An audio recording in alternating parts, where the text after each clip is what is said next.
Vous êtes-vous déjà demandé pourquoi certaines relations résistent à l'épreuve du temps, devenant plus profondes, plus significatives et plus connectées, tandis que d'autres s'effondrent simplement? Et si je vous disais que le secret d'une relation durable et épanouissante ne se trouve pas dans les grands gestes ou les chants, mais dans la sagesse ancienne du stoïcisme? Oui, le stoïcisme, une philosophie vieille de plus de 2 millénaires, détient les clés pour débloquer un amour qui se renforce chaque jour qui passe. Aujourd'hui, nous explorons comment ces principes intemporels peuvent transformer vos relations, non seulement sur le plan romantique, mais dans tous les aspects de votre vie. Donc, si vous recherchez un amour qui perdure, un lien qui s'approfondit et un partenariat qui prospère à travers les hauts et les bas de la vie, vous êtes au bon endroit. Explorons ensemble ces secrets stoïciens et changeons votre façon de voir l'amour pour toujours. Et avant d'aller plus loin, n'oubliez pas de cliquer sur le bouton d'abonnement, de partager cette vidéo avec quelqu'un qui l'apprécierait, de lui donner un pouce levé, et surtout, regardez jusqu'à la fin sans sauter de partie. Chaque stratégie que nous sommes sur le point d'explorer pourrait être la clé pour transformer vos relations. Stratégie 1. Acceptez le changement ensemble. Le changement est une partie inévitable de la vie, et cela est particulièrement vrai dans les relations à long terme. Les stoïciens, comme Marc Aurèle, enseignaient l'importance d'accepter le changement comme une partie naturelle de l'univers. Aurèle écrivait, « Observez constamment que toutes choses se produisent par le changement. » Dans les relations, cela signifie comprendre que vous et votre partenaire évoluerez avec le temps. Embrasser ces changements plutôt que de les résister est la clé d'un lien durable. Sénèque, un autre philosophe stoïcien éminent, soulignait l'importance d'être présent et adaptable aux circonstances actuelles. Il conseillait, le bonheur véritable est de profiter du présent sans une dépendance anxieuse du futur. Cette sagesse est particulièrement pertinente dans les relations, où se concentrer sur le moment présent avec votre partenaire, plutôt que de craindre ou de résister aux changements futurs, peut approfondir votre connexion. Épictète, connu pour son approche pratique du stoïcisme, suggérait que notre réaction aux événements plutôt que les événements eux-mêmes déterminent notre bonheur.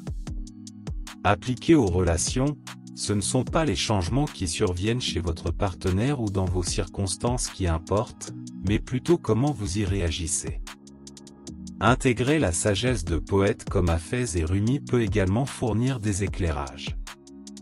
Les paroles de Rumi, le moment où vous acceptez ce qui vous tourmente, la porte s'ouvrira, résonnent avec le principe stoïcien d'embrasser les défis de la vie, y compris ceux dans les relations. De même, les enseignements de Hafez sur l'amour et l'acceptation s'alignent avec l'acceptation stoïcienne du changement. En combinant l'acceptation stoïcienne du changement avec la sagesse poétique qui embrasse le voyage de la vie, nous pouvons cultiver une relation qui non seulement résiste à l'épreuve du temps, mais qui se renforce également à chaque nouvelle phase de la vie. N'oubliez pas, il ne s'agit pas d'empêcher le changement, mais de le traverser ensemble, main dans la main, cœur contre cœur. Stratégie 2. Pratiquer l'empathie et la compréhension. Le philosophe stoïcien Marc Aurèle soulignait l'importance de l'empathie, déclarant « Chaque fois que vous ressentez de la douleur, souvenez-vous que vous n'êtes pas seul. Il y a beaucoup d'autres qui souffrent aussi. » Cette citation met en avant la valeur de comprendre et de partager les expériences de votre partenaire. En éprouvant de l'empathie envers votre partenaire, vous créez une connexion plus profonde et un lien plus fort. Sénèque, un autre philosophe stoïcien, conseillait de comprendre les imperfections humaines, ce qui est essentiel dans toute relation. Il disait, « Errar humanum est ». Reconnaître que vous et votre partenaire êtes imparfaits permet une relation plus indulgente et empathique. Épictète se concentrait sur le contrôle que nous avons sur nos perceptions et nos réactions. Il enseignait, ce n'est pas ce qui vous arrive, mais comment vous réagissez qui compte. Dans les relations, cela signifie se concentrer sur la compréhension de la perspective de votre partenaire et réagir avec empathie. La sagesse poétique de Rumi complète cela en suggérant « Écoute avec des oreilles de tolérance, vois à travers les yeux de la compassion ». De même, les mots de Hafez, même après tout ce temps, le soleil ne dit jamais à la terre « Tu me dois ». Regarde ce qui se passe avec un amour comme ça. Il illumine tout le ciel, résonne avec l'idée d'un amour inconditionnel et d'une compréhension mutuelle. Stratégie 3, maintenir l'individualité. Marc Aurèle, philosophe stoïcien, enseignait l'importance de l'autoréflexion et du développement personnel, affirmant « Vous avez le pouvoir sur votre esprit, pas sur les événements extérieurs.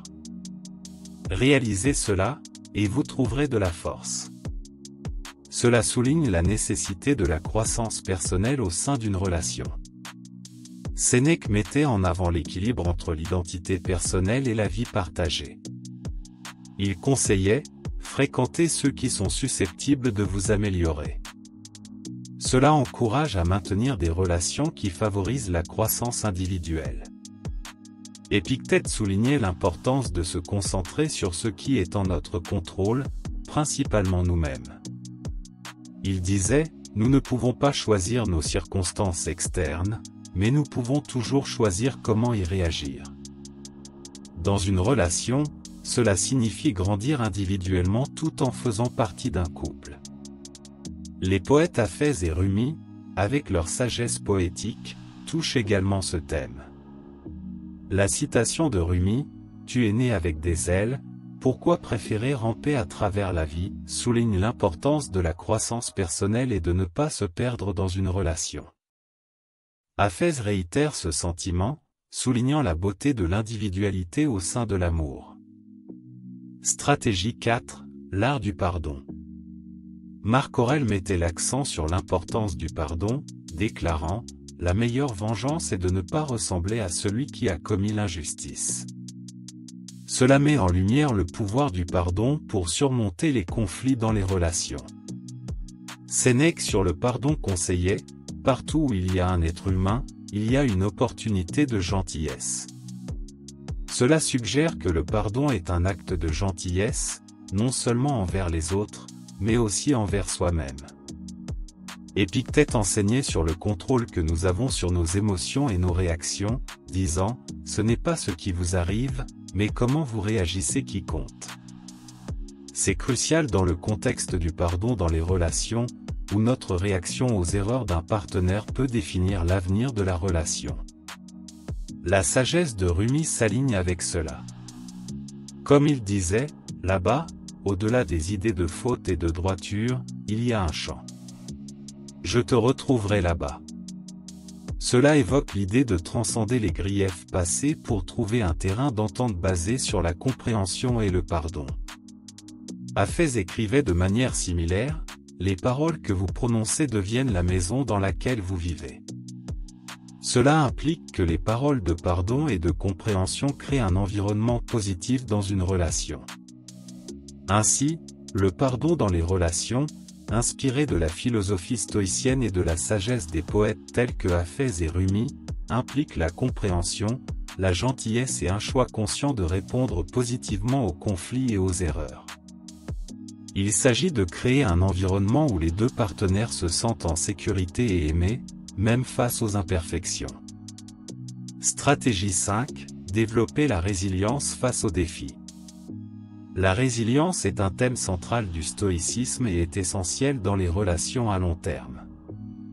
Marc Aurèle, philosophe stoïcien, mettait l'accent sur la résilience, disant « Vous avez le pouvoir sur votre esprit, pas sur les événements extérieurs. Réalisez cela, et vous trouverez de la force. » Cela nous enseigne qu'en relation, ce ne sont pas les défis qui nous définissent, mais comment nous y réagissons. Sénèque parlait de faire face à l'adversité avec un esprit fort. Les difficultés renforcent l'esprit, tout comme le travail renforce le corps. Cette sagesse s'applique aux relations, où les défis peuvent renforcer le lien entre les partenaires s'ils sont affrontés ensemble. Épictète soulignait l'importance de s'adapter aux défis de la vie. Épictète, ce n'est pas ce qui vous arrive, mais comment vous réagissez qui compte. En relation, cela signifie travailler ensemble pour surmonter les obstacles et en tirer des leçons. Les perspectives poétiques de Hafez et Rumi offrent également des conseils. Rumi disait, « La blessure est l'endroit où la lumière entre en vous ». Cela peut être interprété dans les relations comme les défis étant des opportunités de croissance et d'approfondissement des liens. Les mots de Hafez, « Reste près de tout ce qui te fait heureux d'être en vie », nous rappellent de chérir et de renforcer le lien avec notre partenaire, surtout en période difficile. Ensemble, ces enseignements encouragent les couples à voir les défis non comme des revers, mais comme des opportunités de croissance, renforçant leur relation grâce à la résilience et au soutien mutuel. Stratégie 6, apprécier le moment présent. Marc Aurèle mettait l'accent sur l'importance de vivre dans le présent. Concentrez-vous sur le moment présent. Dans les relations, cela signifie valoriser et chérir chaque moment avec votre partenaire, sans être excessivement préoccupé par les événements passés ou les angoisses futures. Sénèque, un autre philosophe stoïcien, soulignait la nature éphémère du temps. Nous ne recevons pas une vie courte, mais nous la rendons courte, et nous ne sommes pas mal équipés, mais gaspilleurs de celle-ci. Appliquer cela aux relations suggère que nous devrions tirer le meilleur parti de notre temps ensemble, en valorisant chaque expérience partagée. Épictète enseignait sur le focus sur les choses sous notre contrôle, ce qui dans les relations se traduit par être présent et engagé avec notre partenaire, sans se soucier des facteurs externes. Épictète. En complément de cela, la sagesse poétique de Rumi, « Sois présent dans le moment et reconnaissant pour ce que tu as », nous encourage à apprécier nos relations telles qu'elles sont maintenant. Hafez exprime de manière similaire, « Ce moment est tout ce qu'il y a ». Cela renforce l'idée de chérir le présent dans les relations. Par conséquent, embrasser le moment présent dans les relations implique de s'engager activement et d'apprécier le temps passé avec notre partenaire dans le présent, créant ainsi une connexion plus profonde et plus significative. Stratégie 7. Communication ouverte et honnête. Marc Aurèle croyait en la puissance de la parole véridique, déclarant « Si ce n'est pas juste, ne le faites pas.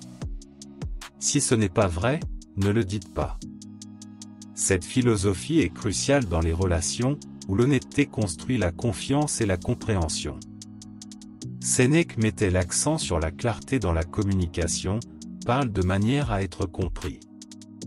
Dans les relations, une communication claire et honnête est essentielle pour éviter les malentendus et construire un lien solide. Épictète, connu pour sa sagesse pratique, disait « Apprends d'abord la signification de ce que tu dis, puis parle ». Cela est crucial dans les relations où la réflexion dans la communication peut prévenir les conflits. Hafez et Rumi parlaient également de la puissance des mots.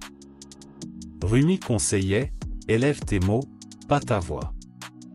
C'est la pluie qui fait pousser les fleurs, pas le tonnerre. » Cela s'accorde avec l'idée d'une communication douce mais honnête dans les relations. Hafez soulignait de manière similaire, les mots ont le pouvoir de détruire et de guérir. Lorsque les mots sont à la fois vrais et bienveillants, ils peuvent changer notre monde. Stratégie 8, avoir des attentes réalistes. Marc Aurèle soulignait l'importance de comprendre la nature des choses. Tout ce que nous entendons est une opinion, pas un fait. Tout ce que nous voyons est une perspective, pas la vérité. Cela est pertinent dans les relations où comprendre et accepter les points de vue de chacun est crucial. Sénèque, dans ses enseignements, se concentrait sur l'acceptation des réalités de la vie. Le bonheur véritable consiste à profiter du présent sans une dépendance anxieuse du futur. Cela s'applique aux relations en termes de définir et d'accepter des attentes réalistes. Épictète soulignait l'importance de se concentrer sur ce qui est en notre contrôle, ce qui signifie dans le contexte des relations, comprendre les limites de nos partenaires et les nôtres, et travailler avec elles. Rumi et Hafez parlaient tous deux de la beauté de l'acceptation et de l'amour. Rumi disait « L'amour est le pont entre toi et tout », suggérant que l'amour s'épanouit en présence d'acceptation et d'attente réaliste. Les mots de Hafez « Reste près de tout ce qui te fait heureux d'être en vie » nous rappellent de chérir et d'accepter les aspects réels de nos relations. Ainsi, définir des attentes réalistes implique comprendre, accepter et aimer la vraie nature de nos partenaires et de nos relations, créant un lien plus harmonieux et épanouissant. Stratégie 9, croissance continue et apprentissage. Marc Aurèle, dans ses méditations, soulignait l'importance de l'apprentissage tout au long de la vie. Ne cesse jamais d'apprendre. Le monde est un livre, et ceux qui ne voyagent pas ne lisent qu'une page. Dans les relations, cela se traduit par apprendre continuellement l'un sur l'autre et grandir ensemble. Sénèque enseignait la valeur de la sagesse dans la vie. Tant que vous vivez, continuez d'apprendre comment vivre. Appliquer cela aux relations signifie s'adapter et améliorer constamment notre manière de nous connecter et de communiquer avec notre partenaire. Épictète soulignait l'importance de l'amélioration de soi. Aucun homme n'est libre s'il n'est pas maître de lui-même. Dans le contexte des relations, cela implique que les deux partenaires travaillent sur leur croissance personnelle, contribuant à une relation plus saine et plus épanouissante. L'aperçu poétique de Rumi, « Hier, j'étais intelligent, alors je voulais changer le monde. Aujourd'hui, je suis sage, alors je me change moi-même », souligne l'importance de l'amélioration de soi pour renforcer les relations.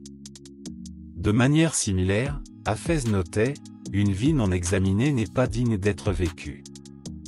Ainsi, la croissance continue et l'apprentissage dans les relations impliquent que les deux partenaires évoluent ensemble, recherchant la connaissance, la compréhension et la croissance émotionnelle, enrichissant leurs liens au fil du temps. Stratégie 10, cultiver le respect mutuel et l'amour. Marc Aurèle soulignait l'importance du respect mutuel, affirmant « Ce qui n'est pas bon pour la ruche n'est pas bon pour l'abeille ». Dans les relations, cela signifie prendre en considération le bien-être du partenariat dans son ensemble. Sénèque se concentrait sur l'importance de l'amour et de la gentillesse. Partout où il y a un être humain, il y a une opportunité de gentillesse. Cela est particulièrement pertinent pour nourrir une relation aimante et respectueuse. Épictète parlait du rôle de la responsabilité personnelle dans les relations. Nous avons deux oreilles et une bouche afin que nous puissions écouter 2 fois plus que nous parlons. Cela concorde avec l'idée de respect mutuel et de compréhension. Les perspectives de Rumi sur l'amour sont profondes. L'amour est tout. Nous ne sommes que des morceaux. Cela suggère que l'amour dans une relation est plus grand que la somme de ses parties. Hafez affirmait de manière similaire, même après tout ce temps, le soleil ne dit jamais à la terre, « Tu me dois ». Cela parle d'amour et de respect désintéressé. En résumé, cultiver le respect mutuel et l'amour implique compréhension, empathie, gentillesse et altruisme, formant la base d'une relation solide et durable. En concluant ce voyage à travers les 10 puissantes stratégies stoïciennes pour améliorer nos relations, souvenez-vous que le chemin vers l'amour, le respect et la loyauté est continu et toujours en évolution. Ces principes ne sont pas simplement des stratégies, ils sont une façon de vivre. Si vous avez trouvé de la valeur dans ces perspectives, je vous invite à explorer davantage. Consultez les playlists à l'écran maintenant, leçons de vie stoïcienne et habitudes stoïciennes. Plongez plus profondément, enrichissez votre compréhension et continuez à grandir.